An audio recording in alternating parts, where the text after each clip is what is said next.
Archbishop Vigano has suddenly become very busy recently. He gave an interview most recently to Stephen Cox, formerly of LifeSite News, for his new Substack, and he published the first segment of that interview just within the last 36 hours.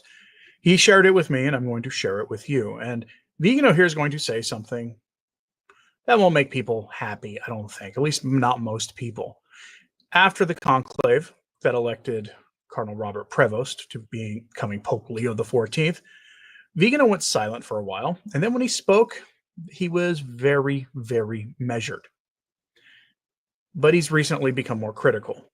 And here he's going to hear him describe Pope Leo XIV as being the face of modernism with a more pleasant presentation of it. That's what you're going to hear him say. And I'm going to just give you his answer to a couple questions that Stephen Cox asked him in the first part of this interview. And then I'm going to show you some things that hit the Catholic news immediately after the conclave. And stories that I sat on because I had firmly entered into the let's wait and see what happens approach. But I saved these stories as a sort of fail-safe in case things started not looking good. And we saw appointment after appointment after appointment to various open dioceses of really bad men. These were not good. I reported on the most recent ones yesterday. These were defenders of fiducia supplicans to posts in Africa, for example. Just wild stuff. So we'll go here. We'll jump right into this over on Stephen Cox's Substack. I'll actually post a link to this in my show notes at both returntotradition.org and the new Return to Tradition Substack, because I'm in the process of slowly migrating to Substack. But you'll get a direct link there. Interview with Archbishop Vigano, part 1 on Leo, where he says, I fear that Leo represents modernism with a human face. We'll just go over that and then we'll go quickly over to some of the examples of this from those who were at the conclave talking about this. And so he is asked about, the implications of the decisions the new pope has made, that he is, whether or not we can see that he's continuing the work of Francis or not 2 months in. Here's Vigano's response to this. Vigano says, quote, none of us can judge the internal forum, that is, the interior dispositions with which a person acts or speaks. Only our Lord, who sees into the depths of our heart, can do that. But this does not mean that we cannot express an assessment on the external forum, that is, on the effects and consequences that a person's actions or statements can have in general or in a specific context. This also applies to Leo, whose election is seen by many as a sign of change from the disastrous period of Bergoglian usurpation, even though there is no evidence to suggest this. Indeed, Leo's governance actions, appointments, and public statements are multiplying, demonstrating his complete alignment with his predecessor of ill-fated memory. I myself, as I think many noted in the days immediately following the election, preferred to refrain from publicly expressing my views on Leo with comments that might have seemed hasty. After just 2 months, however, I believe it is possible to find consistency in Leo's actions and statements with the line drawn by Bergoglio, meaning Pope Francis. As an aside, Vigano is European. As you probably know, he's Italian. In many parts of Europe, it is practically common practice and has been for quite literally centuries to refer to a pope by his normal lay name, not his papal name. Malachi Martin's writings are full of him doing that, even with the popes he loved. So it's weird to Americans, but it's pretty commonplace to see this. Let's continue. And perhaps that impromptu appearance of Sister Natalie Beckwart and other members of the Synod elite for a selfie with the new elected pope. We're going to, today acquires a significance that may have initially escaped most. We're going to pause here so I can show you what he means by that. This is a picture taken on right after the conclave, actually. That's Pope Leo, Sister Natalie Beckwart. She is the nun. You wouldn't know it by the way she's dressed, of course. Picture posted by zenit.org. She's the nun who is one of the top officials of the Synod on Synodality. One of the more radical figures, too, by the way. So he had a selfie with her. People have read a lot into that. I tended not to read a lot into that, honestly. She's a fairly high-profile person in the Vatican these days. Wanted a picture with the new Pope. I'm certain that if Bishop Schneider had wanted a selfie with the Pope, which would seem out of character for him, but if he had wanted such a picture, he probably would have gotten one too. So let's not necessarily read too much into every little thing, but Vigano's overall point here, I think, is something to consider. Let's continue. He says, the message we can glean from this, and which is accompanied by the blissful and satisfied smiles of many ultra-progressive electors, among them Cardinal Cupich of Chicago, who appeared on the loggia after the white smoke. That is true.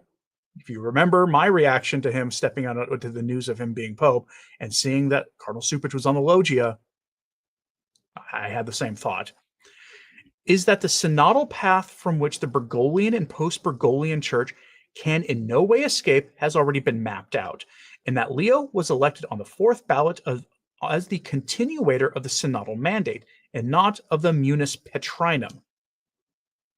That's a heavy statement to make, that he was elected not to continue the ministry of the Pope, but he was elected Pope to continue the synodal mandate. He's going to tell you what he means by that. I'll say it without mincing words. The synodal lobby expects Leo to lend canonical legitimacy to a subversive process of disposing of the papacy, a sort of voluntary abdication of the monarch in favor of a parliament that, in response to the surrender of the power of jurisdiction and governance, recognizes him as having an honorary primacy that can be useful at the ecumenical level. And we're going to pause there so I can tell you what he means, at least historically. One of the debates at Vatican II was about conciliarism and collegiality. This collegiality is the idea that it sounds eerily familiar with those of you who understand what the Eastern Orthodox believe about the papacy. They believe the Pope is first among equals. Well, weirdly, a lot of the modernist bishops believe the same thing about the Pope, and they wanted Vatican II to make the Pope the first among equals. And so the language in some of those conciliar documents is pretty wishy-washy about the Pope. And he's treated in many ways as the first among equals. And if you've ever wondered why some bishops just totally ignore what comes from Rome, Summorum Pontificum, great example. Benedict XVI expected every diocese to allow every priest who wanted to say the Latin Mass to be able to offer it, and many bishops said no. Humanae Vitae is another example. The Winnipeg Statement from Canada, the Canadian bishops basically told the Pope to go pound sand when it came to Humanae Vitae. Those were informal. The synodalists, when you read what they said about the papacy in their guiding document that they issued about the papacy, envisioning a synodal papacy, said the same thing, and they want it formalized. And this is what Vigano is driving at here. He continues saying, in a legal paradox, this lobby demands that the holder of a divine right exercise supreme authority in order to transmit that right to the synod, something the Pope cannot do. This ecclesiastical takeover is intended to carry out to its extreme consequences the revolutionary process inaugurated at Vatican II with the episcopal collegiality of Lumen Gentium, extending the governance of the Catholic Church to laity and to women, to the complete detriment of the indissoluble bond between the power of holy orders and the power of jurisdiction that has existed in the Church since time immemorial. On the other hand, the extension to women of functions previously reserved for clerics opens up a practical opportunity for the introduction of para-ministerial roles, such as deaconesses and non-ordained ministers. It is impossible not to see also in this the fulfillment of what the end of decade 2030 program requests for equality of the flesh. Now, I'm going to point out something here. Several days ago on this channel, I brought to you the words of Bishop Marian Eleganti, who said basically the same thing. And he is a much more moderate bishop than Vigano is. And he was saying synodality was essentially satanic. If you want to see his words on that, I've got it on this channel several days ago. The Remnant has it now a couple days ago. You can go watch it yourself. I don't care where you see it. Just go watch it. If Vigano is too much for you, more mainstream voices than him are saying the same thing now. He continues saying, I do not know if my brother bishops and the faithful realize the mortal threat this subversive and fraudulent action represents for the Catholic Church. What the revolution did in Catholic nations is being accomplished here at the ecclesial level, abolishing the divine right monarchy and replacing it with the fraud of a popular sovereignty. while in reality, the aim is to shift power into the hands of an elite and transform it into a tyranny. Synodalization, in this sense, or rather the pseudo-democratization of the church, will constitute the instrument and cause of her destruction, exactly has already occurred in the civil sphere. This aversion to the sacred kingship of the papacy manifests all of Satan's hatred. For in Catholic monarchs, as well as in the Roman pontiff, there shines forth the sacred majesty of Christ the King and Pontiff, who reigns from the throne of the cross. This democratization, in name only, because in reality power rests with the lobby, necessarily entails a bureaucratization of the church, and we know that bureaucracy is one of the stonecutter's main tools of control. Bureaucrats, behind the pretext of democratic and synodal procedures, can manipulate assemblies, steer votes, shape consensus, and make it appear that a proposal rises spontaneously from the grassroots, which, while in fact it has been carefully crafted by those who manage the entire organizational apparatus of the synod. It is a colossal fiction, a deception that grotesquely replicates the disintegration of civil society after 1789, a fraud that will also lead to the big fear of the French Revolution, the dictatorship of a faceless and nameless body, which will promulgate the green dogmas and new sins against the environment, excommunications for harming migrants or for denying the dogma of the James Martin type inclusion, and will do so in the name of the synodal church. In this case, however, there is no King Louis to end. The monarch has already bowed to the idols of the worldwide rulers, and his surrender appears convinced and desired, almost planned ahead of time. To those who persist in idealizing Leo's image according to a model that is certainly comforting but does not correspond to reality, I advise them to evaluate the facts for what they are, and not try to adapt them to their own desires. I begin with an indisputable fact, that Robert Francis Prevost was appointed prefect of the dicastery for bishops and created cardinal in 2023 by Bergoglio himself. And if Bergoglio had even the vaguest suspicion that Prevost would not be consistent with his governing line, he would never have elevated him to the cardinalate, nor would he have placed him at the head of a strategic dicastery, like the one that decides on the appointments of bishops. I fear that Leo represents modernism with a human face, to borrow the expression socialism with a human face, associated with the Prague Spring of 1968, and that his undeniable persuasive and affable manner may mislead many, especially conservative Catholics, leading them to create a virtual image of the Pope. That, however, does not seem to be borne out by reality. The time between the Nuncio Vobis and the promulgation of the Green Missa Votiva, meaning that votive mass we talked about here last week, has seen a series of pronouncements on various topics come to light, all of which show us a Leo who is fully committed to conciliar and synodal ecclesiology, with the sole difference from his predecessor being his more polite demeanor. Let us not forget that during the evil affliction of 2020, Bishop Prevost did not hesitate to support the narrative for the official solution, recommending the use of face coverings, keeping yourself far from other people, and compliance with the evil organization on an international level's useless and harmful regulations. His recent calls for a green conversion employ theological terminology that transforms an anti-scientific psycho-environmentalist theory, steeped in neo-Malthusianism and Gnosticism, into a far more presentable religion of nature, to which he bows as the head of the Church of Rome, a key testimonial of the ideology of worldwide integration. But if the architects of the end-of-decade program are avowedly enemies of our Lord Jesus Christ and his church, if their false emergencies serve to legitimize false solutions that involve the widespread removal of part of humanity and forcing into servitude the rest, how on earth, I wonder, can a pope not realize the enormous moral responsibility he assumes in ratifying what they're doing? How will the tribunal of history and the infallible tribunal of Christ the King and Pontiff judge this betrayal of the munus patrinum? Leo finds himself at a crossroads. Either choose the broad and comfortable path of the consensus of the world and of Christ's enemies and lose his soul along with the flock entrusted to him by the Lord, or choose the narrow and steep path of following Christ and returning to tradition and bearing heroic witness of Christ and Christ crucified. The time has come to close once and for all the conciliar experience, with its terrible failures and devastation on all fronts. To persist on this path of self-destruction and destructive perdition would mean making oneself responsible for a foretold ruin, encouraging it rather than denouncing it and fighting it by every means. let us confidently remember our Lord's words to Peter. I have prayed for you that your faith may not fail, and you, when you have turned again, strengthen your brothers. Given on 16th of July to Stephen Cox. That's just part one. He will be publishing part two soon, not sure when. But when he does, I will present it to you. That's all going to be hard for a lot of people to accept.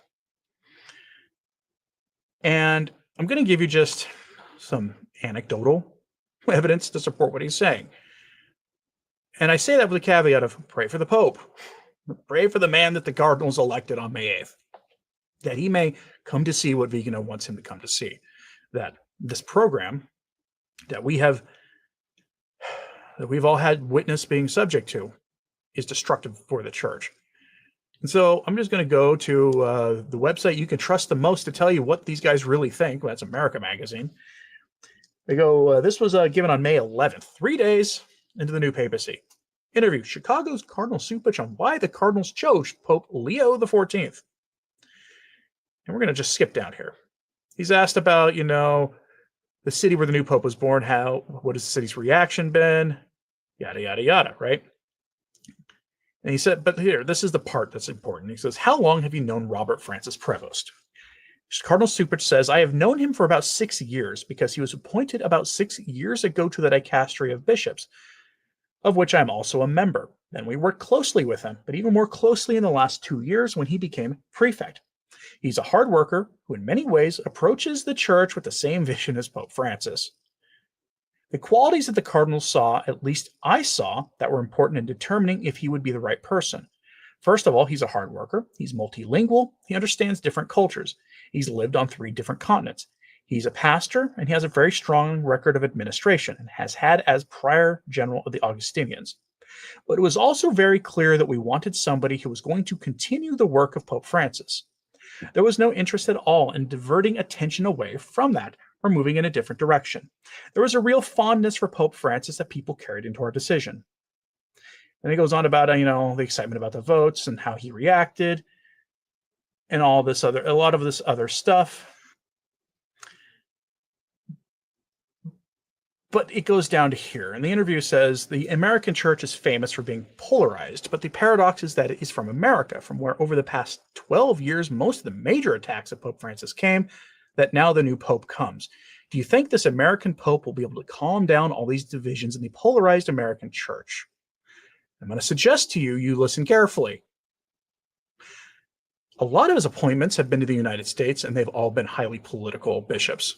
Kinds of bishops who had their fingerprints all over fiducia supplicans kinds of documents, or who, as soon as they became bishop, opened their mouth and started trying to start political fires with the new president.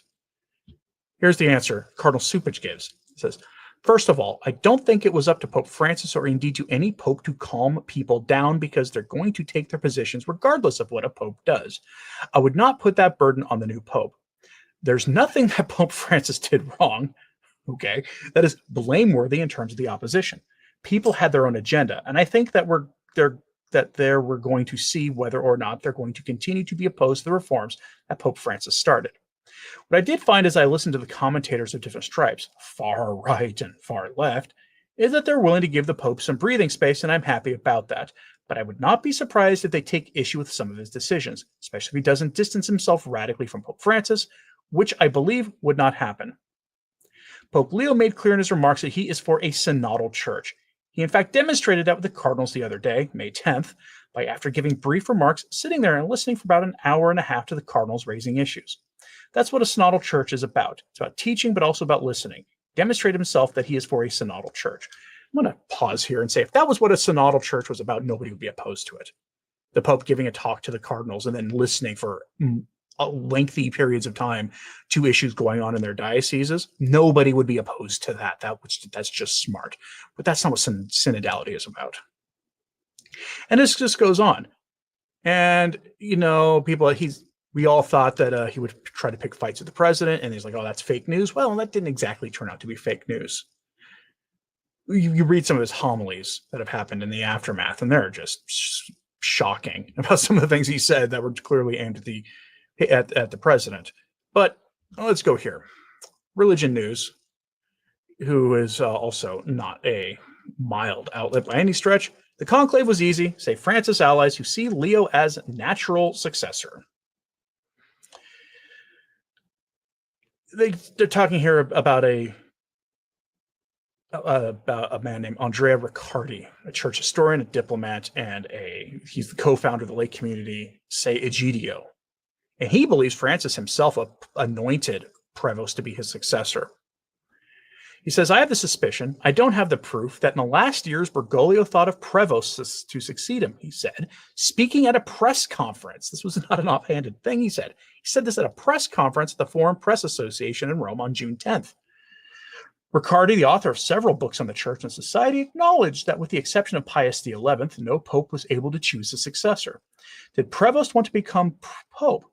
Riccardi asked, citing Francis's belief that only the insane would want to become pope due to the high demands of the role. And Francis is 100% right about that, by the way. No rational person should want to become pope.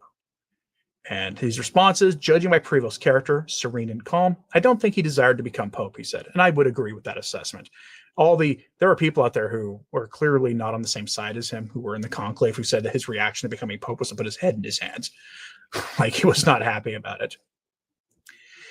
Riccardi says that while the relationship was initially rocky between Francis and Prevost when they met in Buenos Aires, it improved over time until Francis appointed him in 2023 to lead the influential department overseeing bishops.